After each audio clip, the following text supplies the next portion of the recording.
ஒரு பிசினஸ்மேன் அவனோட பிசினஸ்ல ரொம்ப லாஸ் ஆகி ஒரு காட்டுல போய் அமைதியா உட்கார்ந்துருக்கான். அப்ப கடவுள்கிட்ட கேக்குறான், எனக்கு ஒரு காரணம் சொல்லு, நான் ஏன் உயிரோட இருக்கணும்? என் வாழ்க்கையில நான் எல்லாத்தையுமே இழந்துட்டேன். இந்த வாழ்க்கையில நான் இனி என்ன பண்ண போறேன்? அப்பதான் ஒரு குரல் கேக்குது. கடவுள் அவன்கிட்ட பேசுறாரு. நான் இந்த பூமியில புல்லோட விதைகளையும் மூங்கிலோட விதைகளையும் ஒரே நேரத்துல தான் விதைச்சேன். ரெண்டையும் நல்லா பாத்துக்கிட்டேன். புல்லு உடனே வளர ஆரம்பிச்சிருச்சு. அந்த நிலம் ஃபுல்லா பச்சை பசேல்னு ஆயிருச்சு. ஆனா மூங்கில் வளரவே இல்லை.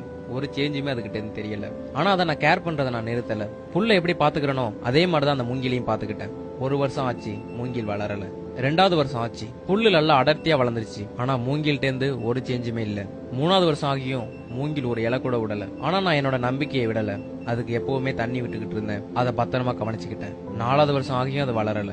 ஆனா 5 வருஷம் கழிச்சு மூங்கில் விதை முளைச்சது.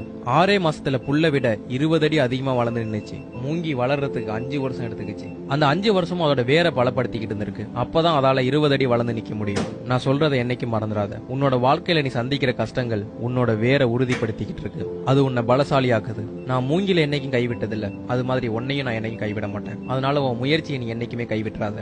மூங்கில் வளர்றதுக்கும் புல்லு வளர்றதுக்கும் நேரம் மாறுபடும். அதே மாதிரி அதோட தேவையும் மாறுபடும். இதே மாதிரி உனக்கான நேரமும் வரும். அதனால உன் வாழ்க்கையில ஏற்படுற தடைகளையோ கஷ்டங்களையோ கண்டு நீ பயப்படாத. இன்னைக்கு இல்லைன்னா நாளைக்கு